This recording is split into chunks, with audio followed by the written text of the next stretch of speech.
Hello friends, मैं Saurabh Suman SS exam गुरु YouTube channel पे आपका स्वागत करता हूं।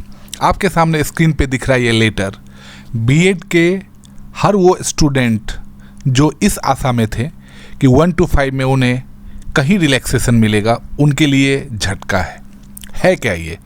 एनसीटीई ने, जिनके भरोसे सब लोग थे, उन्होंने अब पूरे देश के सभी secretaries, commissioner of education end of state government UT union territory को लेटर लिखा है।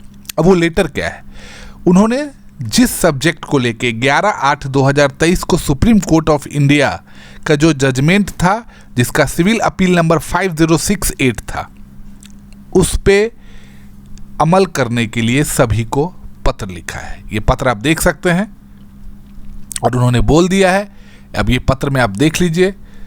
I am directed to refer the judgment dated 11/8/2023 in civil appeal number dash titled versus Union of India and other connected matters passed by the Honorable Supreme Court of India for information and further appropriate action।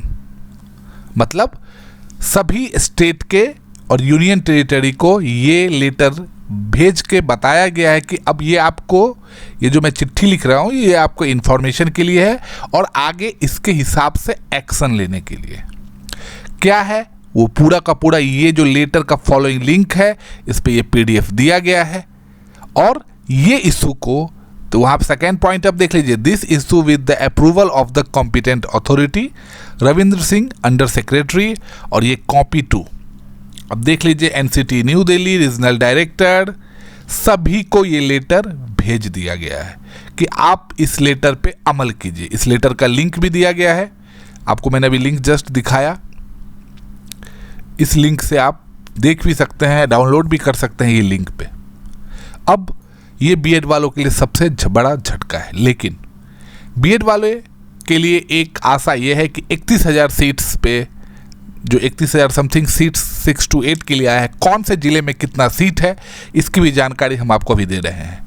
पहले आपको DElEd वाले जो candidate थे, जो लगातार जिन्हें documents upload करने के लिए बोला गया था, उनको लेके बीपीएससी के चेयरमैन साहब का एक ट्वीट है। ट्वीट का टाइमिंग पहले मैं आपको दिखा देता हूँ।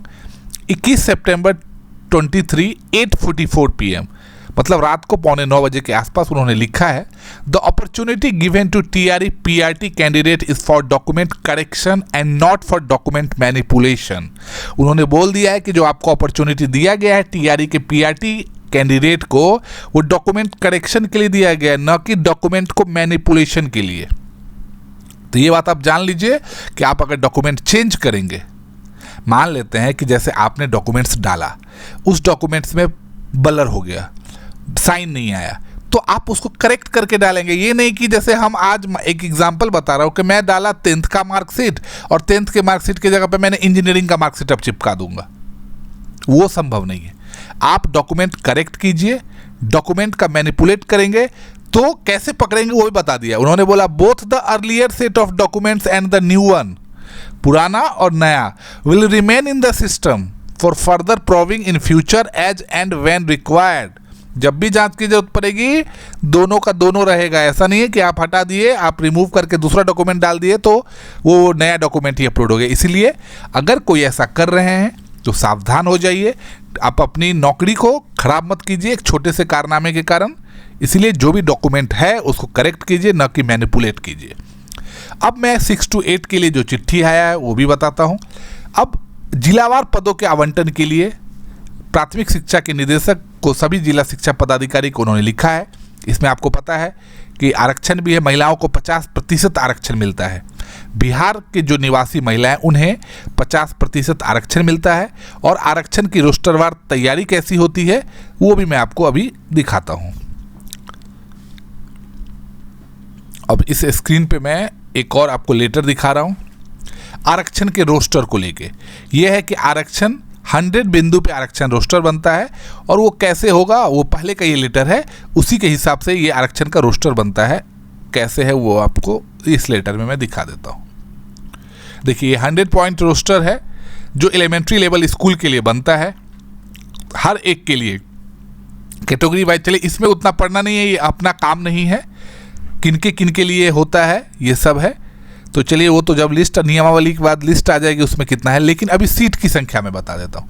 टोटल 31,982 सीट के लिए फाइट होगा, जिसमें अररिया 695, अरवल 229, औरंगाबाद 1123, बांका 935, बेगूसराय 824, भागलपुर 977, भोजपुर 893, बक्सर 516, दरभंगा 995, पूर्वी चंपारण 1464, गया 1552, गोपालगंज 752, जमुई 932, जहानाबाद 388, कैमूर 652, कटिहार 794, खगड़िया 566, किशनगंज 655, लखीसराय 322, मधेपुरा 809, मधुबनी 1111, मुंगेर 518, मुजफ्फरपुर 1534, नालंदा 914, नवादा 768, पटना 1269, पूर्णिया 931, रोहतास 884, सहरसा 564, समस्तीपुर 1094, सारण 1166, शेखपुरा 259, शिवहर 206,